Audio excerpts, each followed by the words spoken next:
Un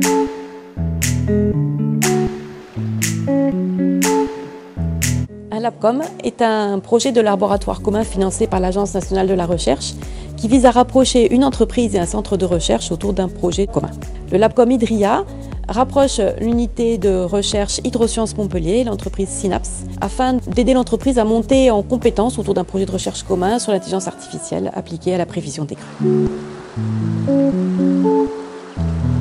Le nom du LabCom Hydre.ia signifie que l'on va appliquer les méthodes de l'intelligence artificielle à l'objet hydrologique. On va s'intéresser donc aux phénomènes d'inondation qui sont un des risques les plus impactants au niveau des risques naturels en France et en Europe en particulier.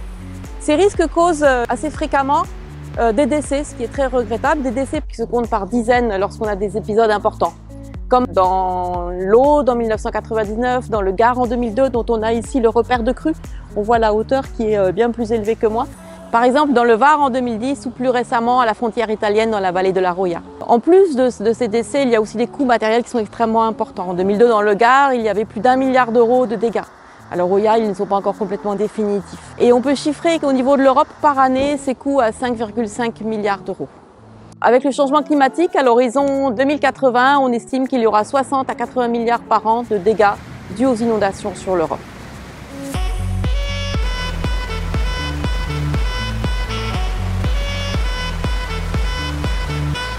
Face à ce constat de risques et d'enjeux grandissants, les méthodes de l'intelligence artificielle apparaissent comme très opérationnelles. D'une part, elles sont faciles à concevoir du fait de la simplicité des données que l'on doit acquérir. Pour concevoir un modèle de prévision, il nous faudrait juste les pluies et les débits ou les pluies et les hauteurs d'eau. D'autre part, le temps de calcul, une fois que l'apprentissage a été réalisé, est extrêmement rapide, permettant de les appliquer à tout type de crues, rapides comme lentes. Mais on doit remarquer que la France est en retard par rapport à l'application de ces méthodes dans le domaine de l'hydrologie. Si ce n'est pas le cas pour la médecine, les données médicales ou des processus industriels où la France tient son rang dans le monde, en hydrologie, il y a un déficit d'application de ces méthodes très opérationnelles.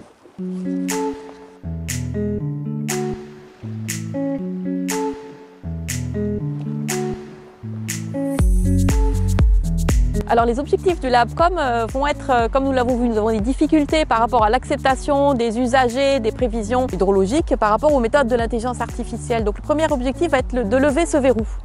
Donc d'une part, prouver que ces modèles finalement ne sont pas les modèles statistiques opaques tels qu'ils sont perçus par les usagers.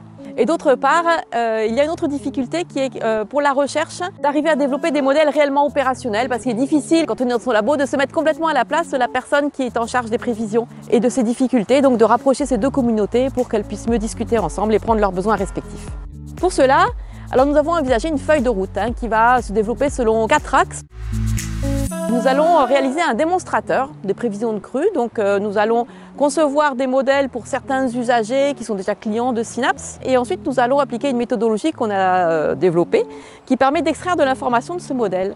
Et grâce à cette extraction d'informations, on pourra vérifier que le modèle a bien appris la relation physique sous-tendue dans les données qui permettra de décrire le bassin. Le deuxième objectif de recherche, alors de recherche mais vraiment appliqué, ça va être de développer une gamme de services pour Synapse qui va lui permettre d'étendre ce qu'elle fait actuellement, son métier actuel qui est l'observation, la mesure de données, la bancarisation et la mise à disposition des usagers, de l'étendre de manière à aller jusqu'à de la prévision. Voilà, donc on va définir des modèles prédictifs et non pas des modèles simplement de simulation. Et ensuite, nous allons proposer aussi de définir une méthodologie de conception de ces modèles qui soit générique, qui pourra être appliquée à tout type de bassin.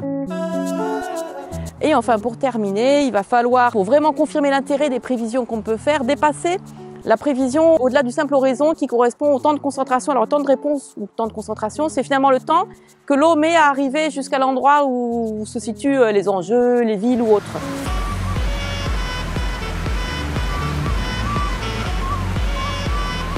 L'équipe de recherche fédère une vingtaine de personnes, parmi eux une quinzaine de chercheurs avec des spécialités très différentes, comme le machine learning évidemment, l'hydrologie, l'hydrogéologie, la prévision des crues, les interfaces sol, air, végétation par exemple, le calcul intensif, la modélisation de manière générale.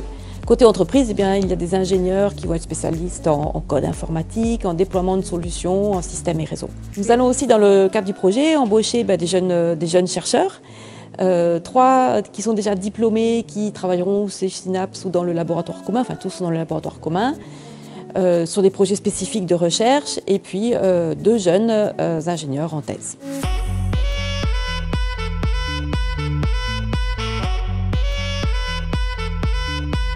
Et voilà, toute l'équipe est extrêmement enthousiaste pour relever ensemble ces défis, qu'ils soient scientifiques ou qu'ils soient sociétaux, et qui sont liés à la prévision des crues et des inondations.